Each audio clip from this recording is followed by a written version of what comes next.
Buenos días. Bienvenidos a todos los que habéis asistido hoy vais a asistir presencialmente a esta charla, también a todos los que nos siguen por streaming, porque lo retransmitimos en directo. Muchas gracias en nombre del Museo Nacional de Ciencia y Tecnología. Venís a lo que es la última charla de este ciclo de Arturo Duperier y su tiempo, que organizamos en relación con la exposición temporal que tenemos actualmente en exposición, que es Invisibilidad, Arturo Duperier y los rayos cósmicos, a la que os invito a ver si aún no la habéis visto. Hay visitas guiadas para ella. Y bueno, os voy a dejar de la mano, os voy a dejar de la mano de José Manuel Sánchez Ron, que ha sido comisario científico de esta exposición y coordinador de este ciclo junto con el museo. Muy brevemente, porque la trayectoria profesional de José Manuel es excepcional, solo pues deciros que él es físico. Bueno, para el que no lo conozcáis, que dudo que haya entre nosotros gente que no lo conozca. Él es físico, se hizo físicas por la Universidad Complutense de Madrid, se doctoró en la Universidad de Londres y ha sido catedrático de Historia de la Ciencia durante muchos años en la Universidad Autónoma de Madrid, donde también ha ejercido como profesor titular de Física Teórica, en el Departamento de Física Teórica de la Universidad Autónoma. José Manuel actualmente es miembro de la Real Academia Española, ocupa el sillón G y además ostenta el cargo de vicedirector de esta academia. Su bibliografía es inabarcable. Tiene más de 400 publicaciones en su haber y, bueno, fundamentalmente de historia de la ciencia, en especial de la física de los siglos XIX y XX, sobre todo el siglo XX, además de obras relacionadas con física teórica, filosofía de la ciencia. Nada más, por mi parte, os dejo con él, que va a ser quien nos presente al conferenciante de hoy, Javier Ordóñez, y espero que lo paséis muy bien y disfrutéis de la charla. Muchas gracias por venir. Gracias, Rosa. Bueno, en primer lugar, agradecer, puesto que esta es la última charla, agradecer al Museo Nacional de Ciencia y Tecnología la oportunidad que me ha dado, que nos ha dado, y además, sobre todo, pues honrar y recordar a Arturo Duperier, que se lo merece. Está, de hecho, como Rosa, que es la mano militar y de todo esto, como Rosa ha dicho, la tercera del pequeño ciclo de conferencias que el museo ha organizado. A ver, en la primera hablé yo un poquito de la figura de Duperier, un resumen de lo que aparece en el catálogo. En la segunda, Antonio Moreno habló del mundo institucional en España en el que ejerció Duperier, antes fundamentalmente de tener que exiliarse. Y ahora pues le toca el turno a Javier Ordóñez.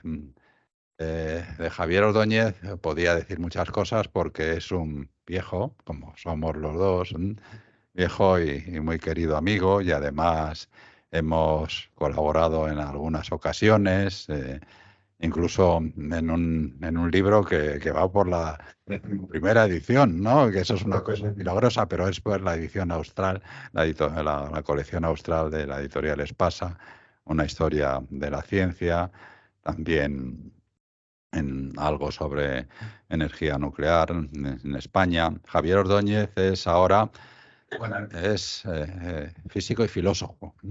Hizo las dos carreras, de manera que puede moverse con conocimiento en el campo de la historia y la filosofía de la ciencia. Es en la actualidad catedrático emérito de Lógica y Filosofía de la Ciencia en la Universidad Autónoma de Madrid, y fue durante muchos años pues catedrático, y además es la explicación por la que hay tanta gente, que tantos de ustedes están aquí, pues habrán seguro una buena parte la calidad humana y didáctica de Javier, que al contrario de otros entre los que me cuento, pues ha sido muy generoso y siempre con su tiempo para dárselo a otros a través de la enseñanza. Javier, aparte de lo que he dicho, pues ha contribuido con numerosas obras, libros, historia de la cosmología, la tecnología también, historia de la tecnología y a otros campos. Y el número de sus estudiantes de doctorado, pues yo no lo puedo cuantificar, pero desde luego algunos de ellos han hecho y están haciendo una carrera extraordinaria. Es lo que se dice que un buen profesor debe hacer, verse sucedido o reencarnado, por así decirlo, en sus discípulos. Y en ese aspecto Javier ha cumplido de sobra. Hoy yo le pedí que hablara de los rayos cósmicos, porque los rayos cósmicos es por lo que más se recuerda a Duperier.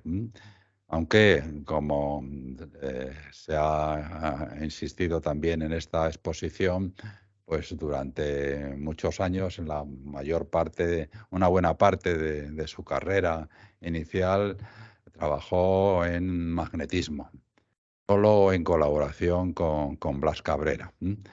Pero bueno, también se muestra en esta exposición cómo esa transición suave y a veces motivada por tener que trabajar, ganarse la vida, y eso le llevó a trabajar como meteorólogo en el Servicio Meteorológico Nacional, como se llamaría después, y ahí a mirar un poco arriba, a lo que viene de arriba. Y luego cuando hay veces en que el drama, la tragedia, lo que uno no quiere, pues tiene aspectos beneficiosos, y en el caso de Arturo Duperier eso fue el exilio que tuvo que realizar en la España de aquel tiempo, la de 1936-39, que le llevó a Inglaterra, donde conoció, y ahí también aparece pues a un muy distinguido físico, luego premio Nobel,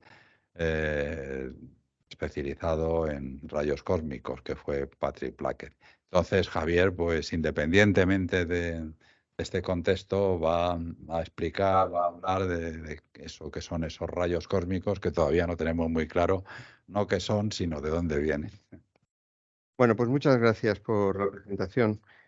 Uno puede, en la vida tiene que tener dos ambiciones: tener buenos discípulos, pero sobre todo tener buenos amigos, ¿no? Entonces yo sí he tenido la fortuna de tener alumnos inteligentes, por supuesto mucho más que yo, que han hecho y están haciendo carreras muy brillantes. Y después, sobre todo, he tenido buenos amigos, ¿no? Entre los cuales ocupa un puesto de excepción José Manuel Sánchez Ron, porque tiene la rara característica de mantener la amistad durante 50 años. Ya sabéis que las amistades son entrópicas, o sea, que van variando con el tiempo, van disminuyendo, amortiguándose, y en el caso de José Manuel, no, es una amistad muy radical. Bien, por eso esa amistad le llevó a confiar en mí para que hablara sobre un tema que no había estudiado nunca, que era los rayos cósmicos. Siempre los había tratado de una manera marginal.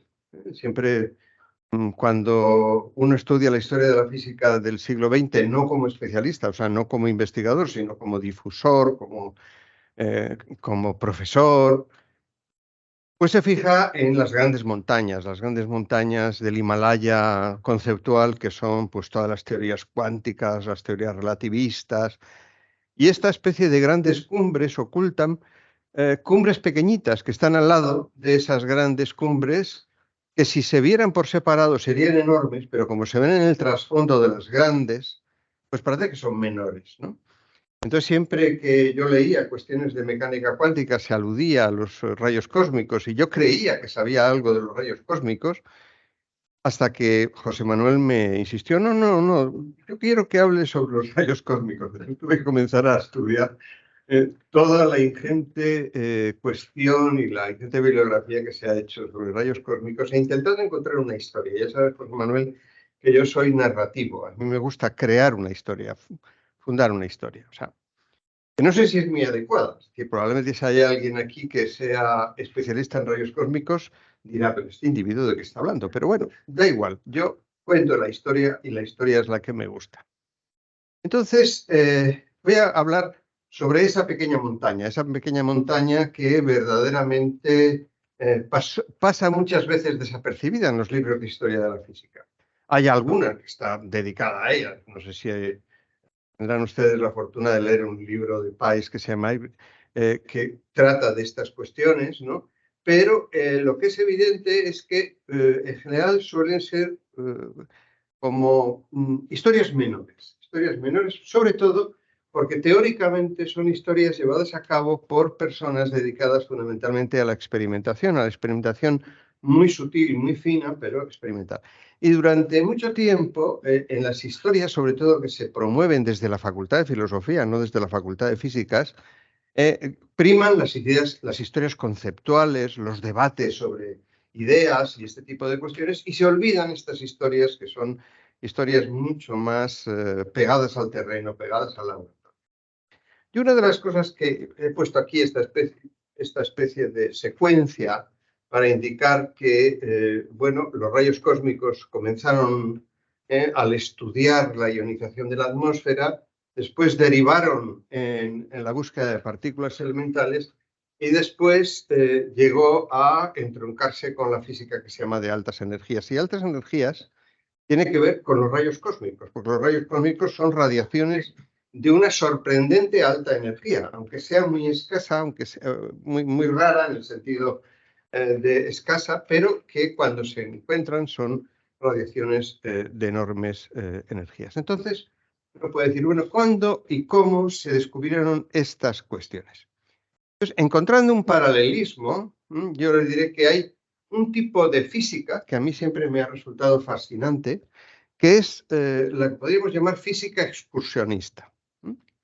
La física excursionista es la física que se hace cuando uno tiene que ir a buscar el fenómeno. Es decir, cuando el físico se convierte en un naturalista. Por ejemplo, el típico excursionista es un botánico, ¿no? Es decir, pues va a buscar pues, florecillas y cosas de estas antes de meterse en el laboratorio, antes de que la botánica fuera una ciencia tan absolutamente construida, que ahora estudian todo en biología molecular y cosas de este estilo, pues la gente salía y buscaba el trébol de 4 hojas o el árbol del pan, ¿no? Y después pues hacía clasificaciones, taxonomías, etcétera. Bueno, pues hay veces que la física es excursionista. Yo había estudiado un excursionismo de la física, que era la de los astrónomos. Eran astrónomos aficionados. Había dos tipos de astrónomos. El astrónomo que estaba bien pagado en un observatorio, que eran los menos, y después las grandes cantidades de gente aficionadas a la astronomía se dedicaba a pasear. ¿Qué es lo que querían encontrar? Pues fenómenos curiosos. Por ejemplo, cuando había un eclipse de sol, y estamos ya hablando de 1830, 1840, cuando no había ningún sistema de registro, pues iban donde se daba el eclipse y preparaban la observación de lo que ocurría en la corona del Sol, por ejemplo. Algunos se quedaron ciegos con esto y entonces aprendieron que era mejor ponerse unas gafas y unos filtros y cosas de este estilo. Y otras veces llegaban a un sitio y montaban todo el aparataje y llovía, en cuyo caso pues no se veía nada, ¿no? Esta física excursionista, esta astronomía excursionista, es muy intencional, es decir, no era como el botánico. Ustedes recordarán probablemente las expediciones para ver el eclipse del Sol y ver si se confirma o no se confirma las hipótesis de Einstein, ¿no? Si quieren ustedes tener un contaje perfecto de esta situación, el propio libro de José Manuel, En el poder de la ciencia, lo cuenta con muchísimo detalle, ¿no? Bueno, pues hasta cierto punto esto tenía el encanto de que uno tenía que ir a buscar el fenómeno. El fenómeno podía aparecer o no, era un fenómeno que llaman después fenómenos random. Es decir, uno puede encontrar este tipo de fenómeno, no encontrar el tipo de fenómeno. Los rayos cósmicos nacen de ese tipo de perplejidades y nacen nacen el estudio, los rayos cósmicos no sabemos dónde nacen, pero el estudio de los rayos cósmicos nace de esta situación, de encontrar cosas raras en gente que sabía mucho. Había gente que sabía mucho, encontraba cosas raras y esas cosas raras no sabían qué eran. Yo les voy a poner un ejemplo clásico. Por ejemplo, vamos a poner esta parte que es la parte de las cosas raras. Todo el mundo habla de la serendipia. Cuando ven estas fotografías, tenemos Becquerel en un lado, en otro lado tenemos a Röntgen y arriba tenemos al matrimonio Curie. Y entonces, bueno, pues este tipo de montaje se hace para decir, la ciencia de vez en cuando se encuentra con obstáculos increíbles y descubre cosas que no sabe explicar, que no ha buscado, se encuentra lo que no se ha buscado, y entonces se dice que aparece la serendipia. Por casualidad se descubre los rayos X, por casualidad se descubre la emisión, la radiación de unas piedras, ¿no?, que tenía Becquerel en el cajón. Bueno, pues yo les tengo que confesar que no creo en las casualidades. O sea, si esto hubiera sucedido en un contexto donde no se hubiera producido ningún tipo de reacción cognitiva epistémica, pues esto hubiera sido olvidado, ¿no? Es decir, es muy difícil que alguien llegara a encontrar los rayos Röntgen si no supiera lo que sabía Röntgen. Y si no construyera en el laboratorio lo que construía Röntgen. Pero lo que es evidente es que estas cuestiones que no son casuales se unen a otras cuestiones que tampoco son casuales, pero que son extraordinariamente buscadas. Esto podríamos decir que es el horizonte continental de las cosas no explicadas. Y antes veíamos el horizonte británico. Ahí tenemos Thomson, ahí tenemos Wilson, ahí tenemos al lado derecho Rutherford. Es decir, estos individuos trabajaban en el Cambridge, en el laboratorio Cambridge, Cavendish, y entonces habían seguido una investigación, un proceso de investigación para investigar el comportamiento de la electricidad y habían llegado a la conclusión, este es el famoso G.G. Thomson, de que la electricidad se formaba a través de pequeños corpúsculos, lo llamó corpúsculos, después se le llamaron electrones, y esa hipótesis ganó la idea de que el átomo, ese átomo que se buscaba, ese átomo de Lucrecio, ese átomo indivisible, en realidad era un elemento compuesto. Ustedes conocen perfectamente la historia de Rutherford porque es lo que se explica en todos los libros de bachillerato elemental. Es decir, y entonces el señor Rutherford pues trabajó sobre ese tipo de cuestiones, sobre ese tipo de partículas y curiosamente una vez que se enteró lo que había ocurrido en el continente, investigó cuál era la naturaleza de esas emisiones que habían velado la placa fotográfica de Becquerel, ¿no? Y entonces se descubrió que había unas negativas, llegó a la conclusión de que eran electrones, otras positivas, dijo que eran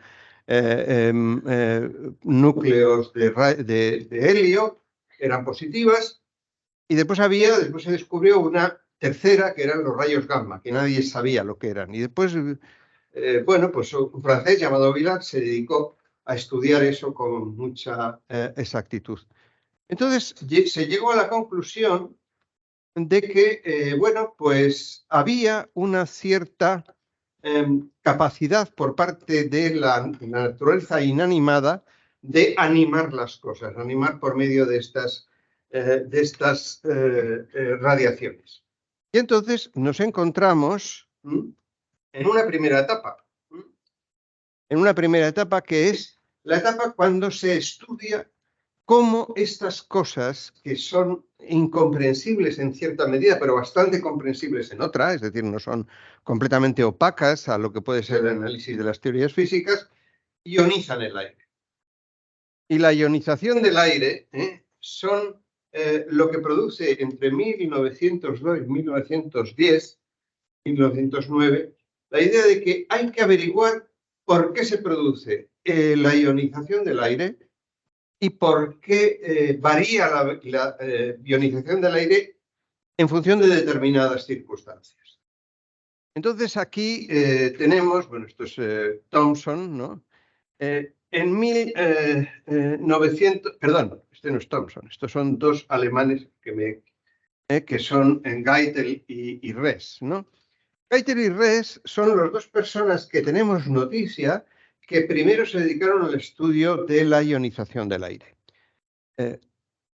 Hago esta especie de homenaje a Geitel y Res, y esta es la única fotografía que he encontrado en internet. Seguro que hay en Austria muchísimas fotografías de este estilo, pero yo no las he encontrado, trabajando en su laboratorio. Vistos así, parece que estos individuos son enormes profesores o altísimos profesores de la Universidad Alemana. Y en realidad eran aficionados, eran individuos que formaban parte de ese cuerpo de profesores que se llaman Gymnasiallehrer, es decir, profesores de instituto, podríamos decir, que se dedicaban en su tiempo libre y con su dinero a estudiar un fenómeno tan curioso como la ionización del aire. Y entonces habían diseñado un conjunto de aparatos para medir en qué circunstancias variaba esto. Por ejemplo, si el aire estaba lleno de humedad, si el aire era seco, si el aire provenía de la atmósfera limpia, si el aire provenía de la lluvia, o sea, de cosas muy a medio camino entre la meteorología y la física, estudian cómo se comporta la variación de la ionización del aire en determinadas circunstancias y cómo varían estas circunstancias. Y entonces comienza el debate. Este individuo, bueno, pues los individuos pensaron que había una gran cantidad de sustancias radiactivas en la corteza terrestre que no se habían detectado. Algunas sí se conocían, como el radio, otras que se conocían, bueno, los elementos que habían descubierto el matrimonio Curie, por el que le habían dado el premio Nobel a ambos, junto con Becquerel. Bueno, pues pensaron que hay una especie de distribución general de productos radioactivos en la corteza terrestre y que incluso esos elementos radioactivos estaban en los materiales que utilizaban. De tal manera que la ionización del aire se producía a través de esto. Es decir, ese fenómeno de la ionización del aire producía una cierta intriga. Se utilizaron, evidentemente, aparatos de detección de electricidad bastante tradicionales, ¿no? El típico espectrómetro, donde pues, un par de láminas de oro se abrían o se cerraban en función de la electricidad que se detectaba. Y lo que hicieron fue no llegar a ninguna conclusión, sino conseguir que un individuo como Charles Thomson Res, Wilson, se preocupara por este mismo asunto, de tal manera que sus publicaciones llegaron a Inglaterra y fueron leídas por estos británicos, y todos los británicos comenzaron a interesarse en estas cosas.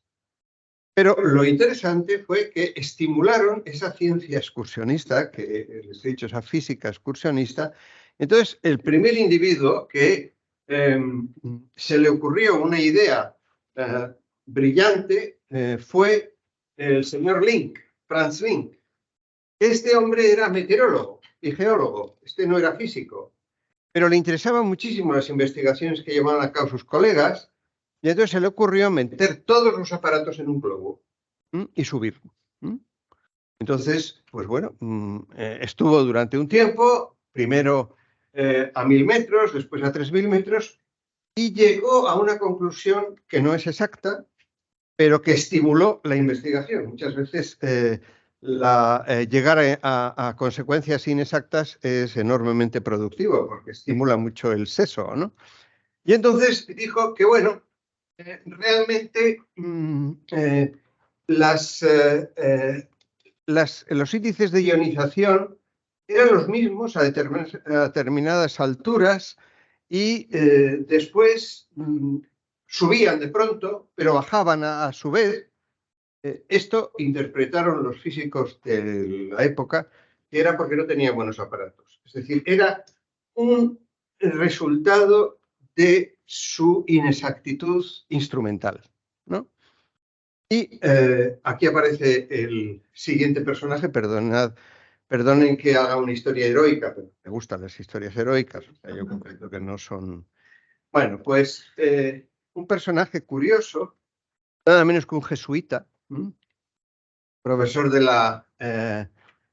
la Universidad Ignaciana alemana, que había estudiado con la gente más prestigiosa, Theodor Wolff, que lo que hace es un nuevo aparato de medición de la ionización del aire. Entonces, aquí les he puesto el diagrama que habitualmente aparece en todos los artículos, y ahí no el aparato, sino un aparato hecho con una impresora 3D. Es una cosa importante. Es decir, este no mide nada, ¿verdad? Esto tampoco, pero por lo menos lo explica, ¿no?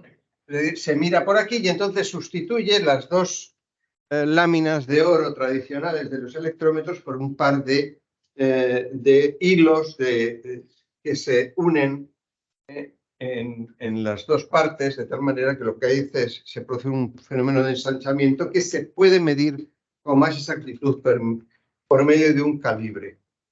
Bueno, pues el señor Wolff realmente dio con el aparato, porque a partir de entonces todas las investigaciones fueron hechas con este aparato de medición de la ionización del aire. Y entonces, bueno, de alguna manera se subió este aparato en el globo y se pudo comenzar a sospechar que había una variación con la siguiente idea, y es que cada vez que uno subía a una determinada altitud, aumentaba la ionización. Con lo cual, si el fenómeno de la ionización del aire provenía de la Tierra, tenía que disminuir la ionización. Y si al subir el aparato aumentaba la ionización, significaba que venía de arriba. Es decir, había algún tipo de agente de arriba que producía esa ionización del aire. Wolff fue muy modesto. Lo que hizo fue fundamentalmente ir a la Torre Eiffel. La Torre Eiffel no tenía globos, él era jesuita, los jesuitas no suben el globo, pero sí pueden subir a la Torre Eiffel. Y con su aparato comenzó a hacer esa especie de medición que le dejó enormemente angustiado porque no era capaz de encontrar soluciones correlativas y con éxito de esa reducción de la radiación. Y entonces llegó a la conclusión de que había aparatos y había influencias externas que no le dejaban hacer una medición exacta, una medición que tuviera capaz de ese tipo de medición que necesitaba. En Italia, Pacini realizó mediciones en la bahía de Livorno, por una parte en el aire y por otra parte en el agua. Entonces comenzó a sospechar que la radiación que se daba en el agua no podía provenir de la causa que ionizaba el aire en la superficie, porque era demasiado alta la ionización que se encontraba en el agua, como si hubiera un efecto de una enorme intensidad, de tal manera que eso indicaba que había alguna causa que ellos no conocían. Bueno, pues esto, estamos hablando de 1910, 1911. Esta ciencia excursionista, esta ciencia que verdaderamente lo que hace es ir a buscar el fenómeno. Y entonces esta ciencia que pertenecía a gente más bien aficionada, y meteorólogos, etcétera, comenzó a interesar a físicos de verdad, o sea, físicos que tenían puestos en las universidades, laboratorios en las universidades. Tengan en cuenta que estamos hablando de 1910, Alemania era un poder científico, Austria era un poder científico, y entonces había mucha gente con muchísimos laboratorios bien montados como para hacer este tipo de decisión. Y entonces comenzó la segunda etapa, que va desde 1911 a 1919, que es una etapa que yo he llamado aquí el dominio centroeuropeo, en realidad aludiendo a los imperios centrales, es decir, a lo que se hacía en Alemania y a lo que se hacía en, no Austria, sino todo el imperio austrohúngaro, que era, como sabe, enorme. Bueno, pues entonces llegan a la conclusión de que hay una radiación que viene de lo alto y le llaman Höhenstrahlung. ¿Qué quiere decir eso? Radiación de lo alto. No piensan que quiere decir absolutamente nada. Bueno, pues entonces, el 7 de agosto de 1912, el físico austríaco Victor Hess asciende a 5.300 metros él. O sea, no manda al ayudante, ¿no? Porque, entre otras cosas, no se fía de cómo funcionan estos aparatos. Lleva un conjunto de termómetros, lleva el aparato de Wolf, lleva medición de presión, anemómetros, etcétera, realmente mediciones del viento. Y entonces hace una serie de 10 ascensiones, y esta es la del 7 de agosto de 1912, y entonces, al subir a 5.350, ser él un físico experimental con esa capacidad de hacer mediciones exactas y repetidas, porque el programa no se hacía una medición, se hacía series de mediciones. Después se aplicaban los criterios, digamos, de corrección de errores, el cálculo de errores. Esto ya se sabía desde Bessel, ¿no? Es decir, es lo que la física había heredado de la astronomía, de los grandes observatorios astronómicos. Bueno, entonces llega a la conclusión de que sí que realmente tiene que haber alguna radiación que venga de arriba. Esta es la primera referencia que nosotros tenemos, y en 1912 llega a esa conclusión. En 1913 publica su primer artículo ya en una revista científica, ya no son revistas más o menos para colegas, de estos de pequeña circulación, y entonces llega a la conclusión de que la disminución se hace de esta forma, es decir, que va aumentando de acuerdo a la altitud, ¿no? Según. Y después aquí tenemos otra medición que se hace en 1914 sobre esta especie de variación que hay de la ionización del aire. Es decir, se llega a la conclusión de que conforme uno va subiendo en globo, va encontrando una ionización más fuerte. Con lo cual, si la causa viene de arriba, hay que preguntarse de dónde viene. Y después, ¿cómo viene? Son las dos grandes preguntas. La tercera, que interesa fundamentalmente a los filósofos, es que los físicos, de momento, se contentaban con saber que venía. Tardaron 10 años en darse cuenta de cuál podía ser no la naturaleza de los rayos cósmicos, sino qué hacían los rayos cósmicos cuando entraban en la atmósfera. Con lo cual, claramente, la atmósfera era un enorme filtro que impedía que los rayos cósmicos llegaran a la superficie. Con lo cual, significa que algo pasaba en el medio. Entonces, Hess trabajó durante todo este tiempo en la determinación de estas cuestiones, y Albert Gockel, que es un colega de Hess, en el lago Constanza, hace mediciones en profundidad, hasta darse cuenta de que la radiación que llega de arriba es tan potente que penetra metros en el agua. Él mide hasta 3 metros, ¿no? 3,5 metros. O sea, se amortigua la radiación con 3,5 metros de agua. Con lo cual eso significa que hay una parte de la radiación que es extraordinariamente incisiva. ¿Qué ocurre en Alemania a partir de 1914? Pues lo que todo el mundo sabe. O sea, una guerra entre las potencias centrales y lo que llamaban los aliados.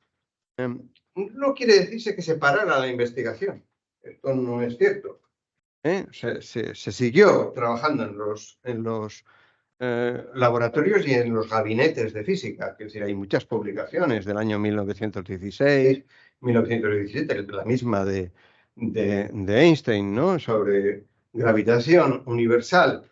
Pero no solamente eso, sino que se indicaba que se leían entre sí, porque Schwarzschild contesta a Einstein con un artículo que está on time, es decir, publica Einstein un artículo e inmediatamente Schwarzschild, que es un individuo que está en el frente, o sea, que no es capaz de analizar ese capítulo. Es decir, no es que no se trabajara, pero los trabajos experimentales, y menos los trabajos experimentales tan apartados de lo que puede ser la ciencia ortodoxa como esto, pues se minoraron bastante. Sin embargo, siguieron trabajando, siguieron publicando, siguieron haciendo análisis de sus datos que tenían, llegaron cada vez más a la conclusión de que efectivamente esa radiación, en primer lugar, venía de arriba y en segundo lugar era una radiación extraordinariamente fuerte. Y la guerra tuvo un efecto bastante curioso por decirlo de alguna manera, para los alemanes, y es que perdieron la guerra. Nunca es bueno perder una guerra. Saben ustedes, esto es... y además, no solamente eso, sino los científicos alemanes y austríacos se habían posicionado demasiado a favor de las ideas del Kaiser. Pero esto, dicho así, es presentismo, porque como sabemos lo que ocurrió, entonces dijimos, no, es que se han posicionado demasiado los alemanes en esta cuestión. Pero es que como también los británicos se posicionaron, si hubieran perdido los británicos les hubiera pasado exactamente igual, porque todos estaban posicionados, o sea, no es que los alemanes fueron una raza distinta. Algunos, como Einstein o Eddington, pues estaban en una posición más neutral. Les costó lo suyo, o sea, no es fácil. Pero lo que es evidente es que los alemanes y los austríacos sufrieron porque inmediatamente después de la guerra hubo una especie de repudio a tratar con los alemanes. Esto es lo que leemos en todos los libros. Libros que incluso hemos escrito los que nos dedicamos a estas cuestiones. Pero hay que poner sordina a esta cuestión, porque el señor Víctor Hess, por ejemplo, que era austríaco, es decir, era un individuo mal visto teóricamente, fue aceptado en una universidad americana 2 años, en el año 21 y 22, para trabajar allí. Con lo cual era, os odiamos a todos menos a algunos. No puede venir nadie, pero este sí. En el fondo ocurre lo que siempre ocurre cuando hay una especie de odio de este estilo. Pero lo que sí es cierto es que colectivamente los alemanes dejaron de estar presentes en los congresos durante algunos años. También es cierto que hablaban. Por supuesto, las relaciones personales nunca se pierden. O sea, son relaciones que no solamente se dieron entre Einstein y Eddington, se dieron entre otros muchos, ¿no? Pero lo que es evidente es que hay una especie de rechazo, de tal manera que una de las cosas que cuentan los historiadores que se dedican a este tipo de cosas, a estudiar los congresos y ese tipo de cosas, que el alemán dejó de ser una lengua, admitida en los congresos. Hasta 1914 nadie podía eliminar el alemán porque era, digamos, la lengua de la ciencia o una de las lenguas de la ciencia, el inglés y el alemán. El francés también, pero vamos. Y a partir de 1919 los franceses, siempre los franceses, no los norteamericanos, ni los británicos, ni los franceses, pues se cobraron la factura y entonces dijeron eso de ni hablar. O sea, realmente aquí no habla nadie alemán. Si quieren que aprendan inglés o que aprendan francés si quieren venir. Y además se produjo una especie de efecto de vacío con respecto al público.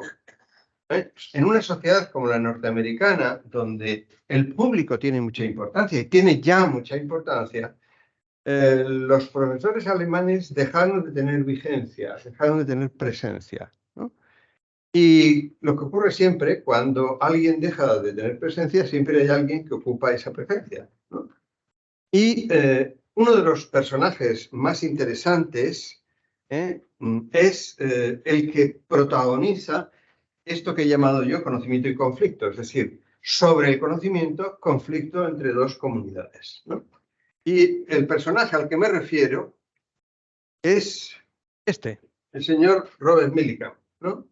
Robert Millikan era el científico, el físico norteamericano por excelencia. Era el individuo que había colaborado con los británicos, había colaborado con los alemanes, había dado hasta cierto punto la razón a Einstein con su experimento sobre el efecto fotoeléctrico. Les he puesto aquí los dos experimentos clásicos. Y por otra parte, había medido con exactitud la carga del electrón. El efecto el famoso con las gotas de aceite, ¿no? Estas son dos reconstrucciones para una diapositiva. O sea, no tienen tomadas de internet. O sea, las pueden ustedes encontrar. Bueno, pues entonces Millikan era ese personaje, ¿no? Ese personaje que era todopoderoso, además había ganado el premio Nobel en 1923. Se consideraba que era el primer premio Nobel de física norteamericano, con lo cual indicaba que la física americana estaba en su mayoría de edad. Además, tenía una característica y era profundamente nacionalista. Tiene un artículo muy interesante donde dice, bueno, se ha acabado ya la ciencia alemana, la ciencia del continente y tal. Ahora vamos a ver, la ciencia anglosajona va a dominar los siguientes 200 años. Además, él no se privaba de ser exagerado. Era un personaje que se creía importante, porque lo era. Era un tipo muy fino, experimentalmente un individuo muy, como llaman, accurate, ¿no? Es decir, o sea, muy preciso, ¿no? En sus planteamientos experimentales. Y además redundaba en una idea que sobrevolaba la sociedad norteamericana de aquella época, y es: la astrofísica es nuestra, porque los alemanes han fracasado. Schwarzschild se ha muerto. Las investigaciones que se hacen en el gran observatorio de Potsdam ya no son lo que eran. Nosotros tenemos grandes instituciones, tenemos el Mount Wilson, tenemos los telescopios de Chicago, tenemos los telescopios de Harvard. Hemos hecho trabajar a cientos de personas para elaborar el gran catálogo de estrellas. O sea, es posible que los europeos tengan otras ciencias, pero la astrofísica es nuestra. Y de hecho el Journal of Astrophysics se edita en Estados Unidos. Hale, que es el gran promotor de esto, tiene un prestigio nacional enorme, y lo que hace el premio Nobel de Millikan es acentuar esa idea. Hay una parte de la ciencia que es norteamericana. Y si no es norteamericana, está en parte teñida, ¿verdad?, por las publicaciones americanas. Bueno, pues en ese contexto, Millikan dice que, después en las publicaciones posteriores, dice: yo he oído hablar de un austríaco que habla de una radiación que viene de arriba. Él se ha subido a un globo. Qué cosa más exótica, ¿no? Que un científico tenga que subirse a un globo. Cuando los globos pueden subir por sí mismos. ¿Por qué vamos a...? Además, si los globos suben por sí mismos, pueden subir más alto.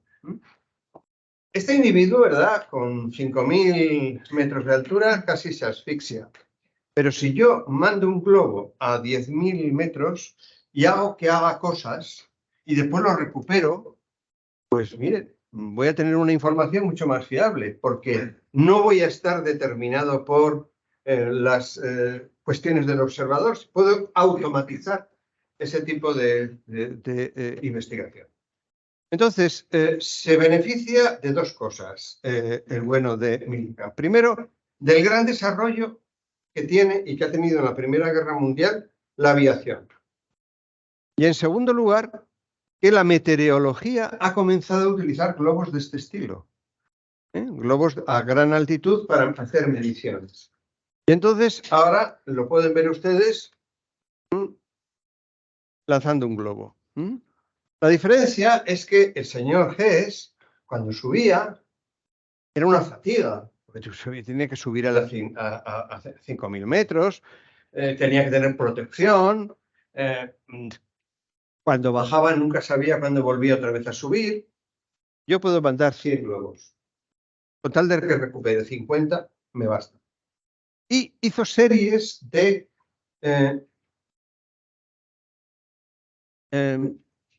lanzamiento de globos muy inteligentes, de tal manera que recuperaba el 75% de los globos. Pesaban muy poco, apenas 200 gramos, llevaban aparatos muy pequeños, pero eran muchos. Y entonces comenzó esa especie de gran competición para realmente hacer que los rayos cósmicos sean norteamericanos, ¿no? Y lo consigue. Lo consigue porque en un momento determinado, a partir de 1923, llega a la conclusión, primero, que se han equivocado los GES y sus colegas, y en segundo lugar, cuando sigue haciendo las investigaciones, a partir de 1925, anuncia en 1925 en la Academia Nacional de Ciencias que ha conseguido probar la existencia de rayos de origen cósmicos. Y es la primera vez que se introduce la expresión rayos cósmicos, cosmic rays, y desde luego supera inmediatamente y barre a Himmelstrahlung o Durchdringende Strahlung, que son palabras impronunciables para un inglés. Entonces, curiosamente, esto hace que la comunidad internacional, sobre todo la norteamericana, deje de prestar interés y atención a GES. Y entonces comienza a considerar que los rayos cósmicos son un invento, son un descubrimiento de Millikan. Tanto es así que, como siempre no faltan aduladores, se le llaman, a partir de entonces, estos aduladores dicen, vamos a llamarles Millikan rays, o sea, rayos de Millikan, ¿no? Y así aparecen en muchas publicaciones a partir de 1925, hasta que Millikan se da cuenta de que podría ser peligroso para su prestigio y entonces pide a todo el mundo que hable de rayos cósmicos.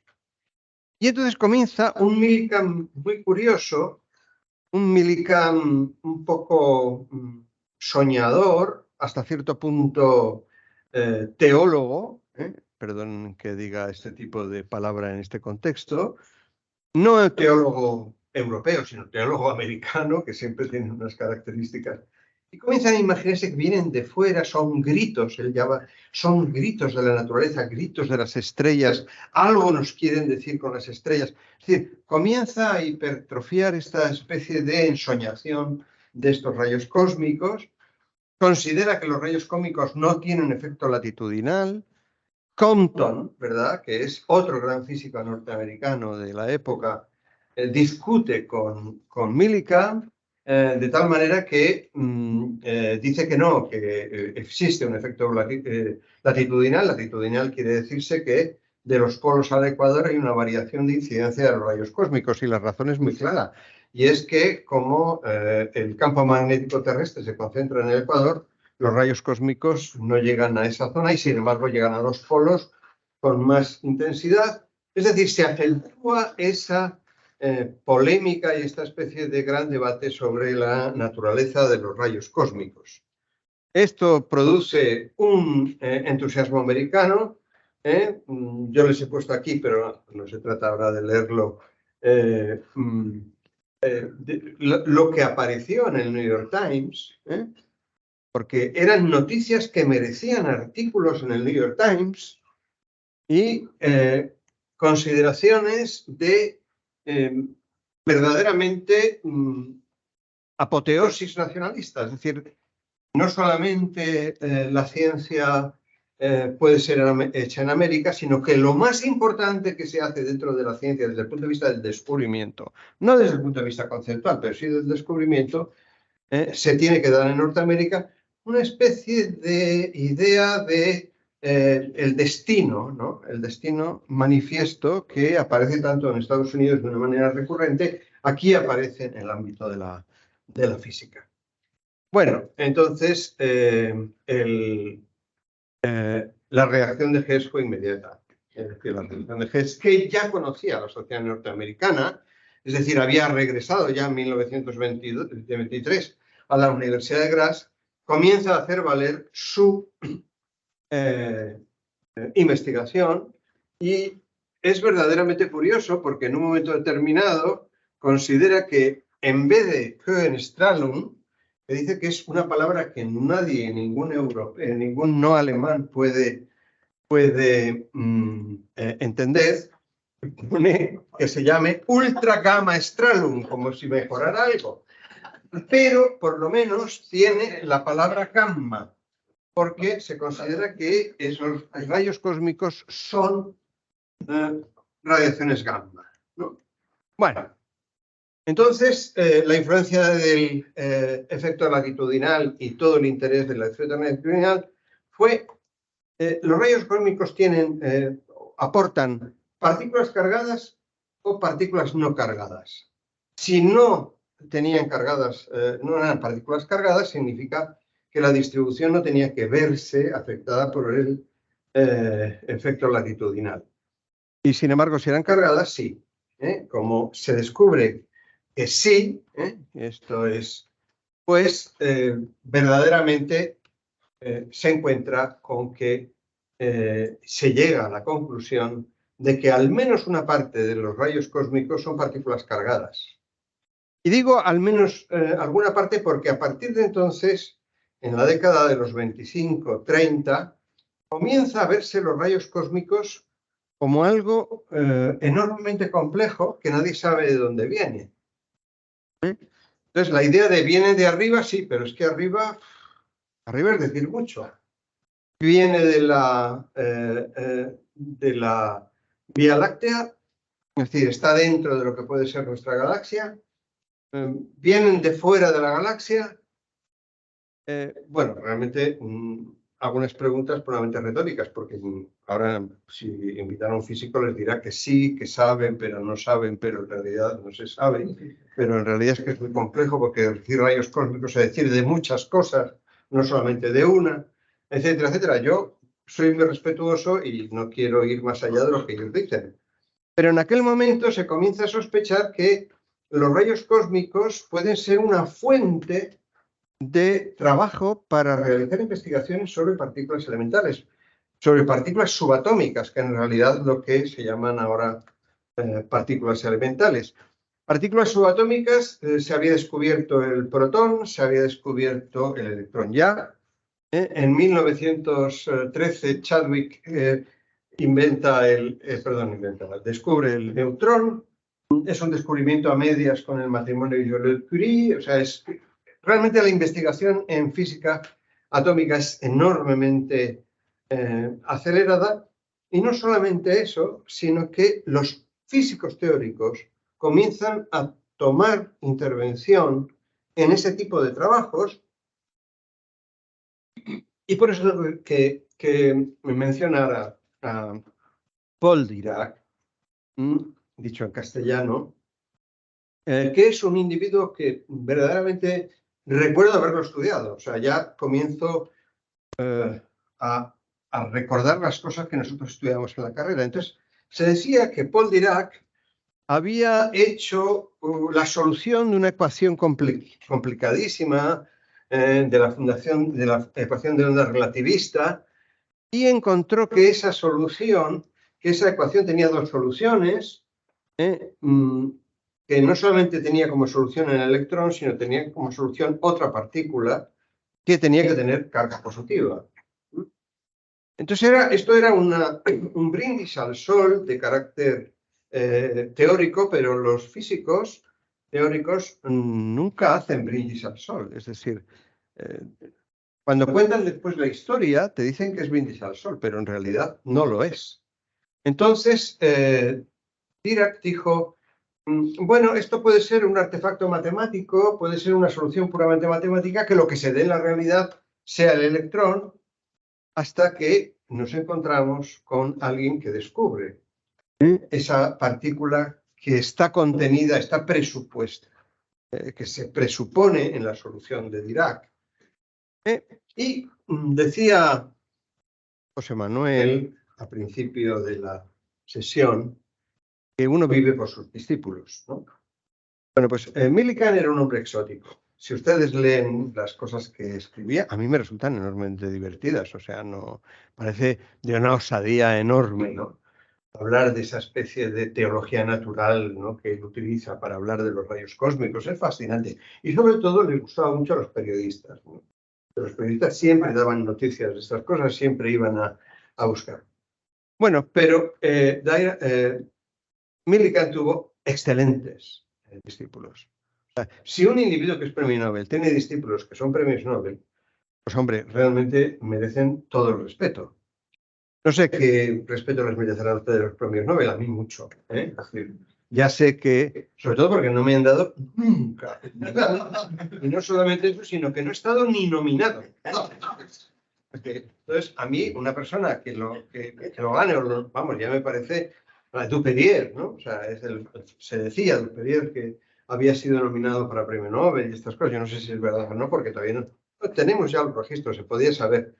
Pero lo que es evidente es que simplemente con estar al lado de un premio Nobel, como le pasó a Duperier, ya es suficiente orgullo. Es decir, ya haber trabajado en un laboratorio con un premio Nobel, algo habría aprendido. Bueno, pues entonces Anderson fue este personaje que es el buen discípulo de Millikan. Tuvo muchos, pero este es especialmente importante porque por medio de la cámara de niebla, que es un sistema habitual donde las partículas dejan trazas, ¿no?, que se pueden medir, se pueden fotografiar, pues descubre la existencia de una partícula que se comporta como eso que dice Paul Vega, ¿no?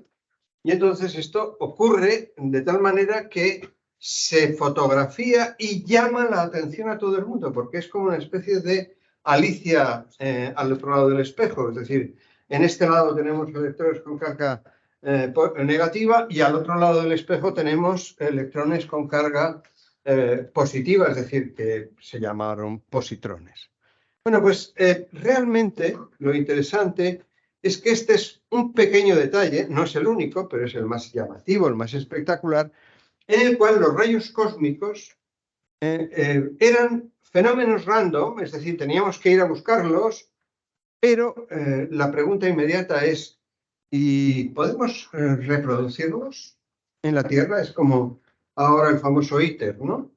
El Sol produce energía. ¿Podemos hacer nosotros un solecito aquí, verdad, para uso doméstico?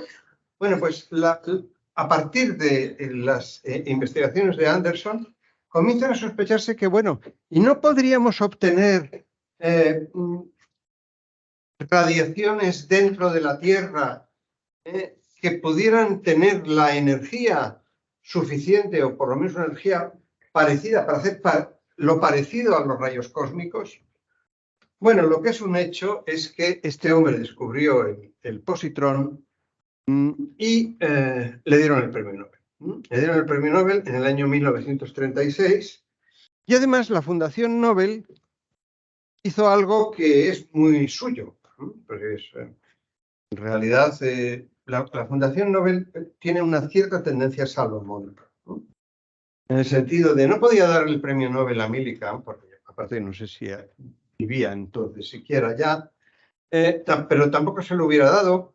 Ya Millikan había sido galardonado por sus trabajos tan finos en cuestiones experimentales, pero podemos dárselo a un discípulo de excelencia, que es Anderson, porque ha demostrado que la investigación que se lleva a cabo en Carnegie, con los fondos Carnegie, en el Caltech y en todos estos grandes instituciones americanas, realmente producen ese efecto de los rayos cósmicos como banco de pruebas para que aparezcan partículas elementales nuevas.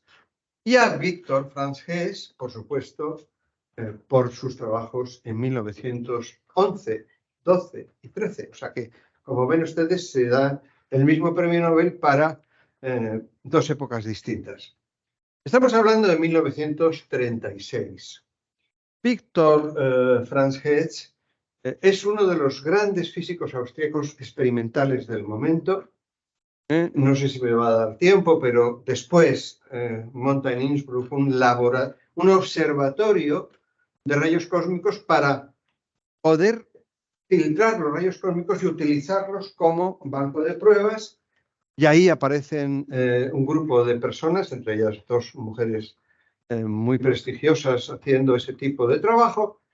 Y realmente es un individuo que es admirado por todo el Estado austriaco, excepto por la mitad, que eran los nazis, porque este era judío. Y entonces, en el año 1938, cuando se produce la Anschluss, es decir, la incorporación de Austria al Tercer Reich, él tiene que irse y pasa todo el resto de su vida en Estados Unidos, donde adquiere la ciudadanía y realmente es muy bien tratado porque tiene una fama de ser un muy buen físico experimental.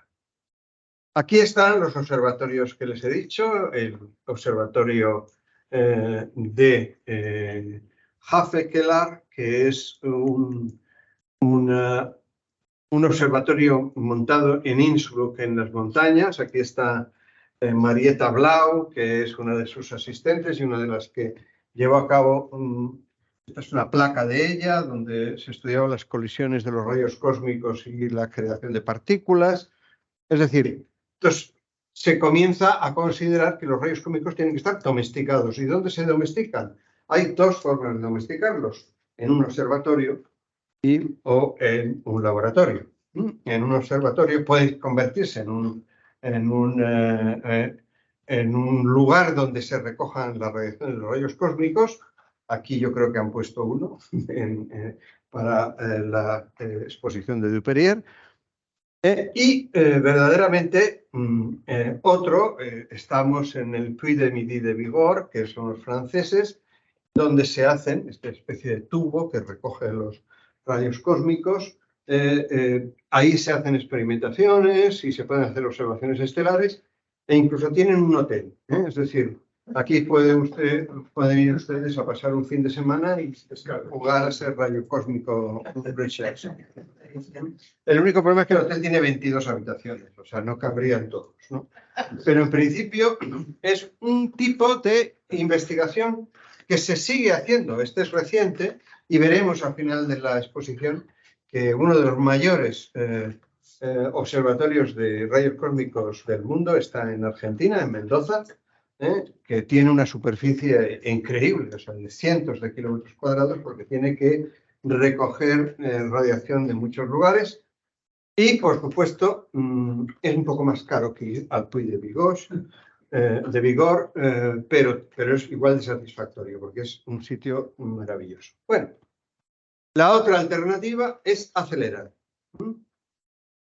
Acelerar y producir un efecto, o sea, una cosa es observar y otra cosa es acelerar. Bueno, pues lo que ocurre a partir de la década de los 30 es un intento de encontrar formas de acelerar lo que podrían ser partículas que sean similares a las partículas que se recogen en los rayos cósmicos. El primer acelerador que se construye es lineal, es un británico, Oslo, que por supuesto también recibe un premio Nobel en el año 51. Aquí tengo una... y después, por supuesto, más conocido de todos los aceleradores por iniciar es el ciclotrón de Lorentz, que también le produce un premio Nobel, que además es muy curioso. Este premio Nobel aparece en la prensa también, pero de California, ¿no? No de Nueva York. Nueva York es inlontano.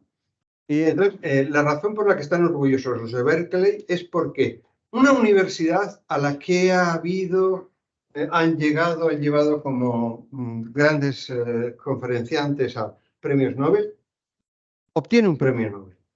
Una universidad donde está Lawrence, que es una universidad pública. Y es la primera vez que una universidad pública en Estados Unidos, teniendo en cuenta de que lo público y lo privado en Estados Unidos no es lo que se entiende aquí, o sea, esto es decir, es la primera universidad pública que recibe un premio Nobel. Entonces esto les produce una enorme satisfacción. Evidentemente, una de las cosas que ocurre con Lorentz es que inmediatamente después de tener el premio Nobel quiere cambiarse de universidad. Y entonces hay una especie de guerra, ¿verdad?, por mantener a Lorentz. Pero eso no se lo desvelo porque para eso están las biografías y ustedes pueden seguir leyéndolo. Este es el ciclotrón típico de Lorentz. Después Lorentz trabaja con el gobierno americano, en fin, o sea, estas historias son ya muy complicadas. Esto es un aspecto general de lo que tenía el ciclotrón de 60 pulgadas. Y bueno, pues es un ciclotrón helicoidal que va produciendo cada vez unas partículas de mayor energía. Y entonces comienza la época de los ciclotrones y de los aceleradores de partículas, que ya no son rayos cósmicos, pero sin embargo se inspiran en lo que los rayos cósmicos pueden hacer.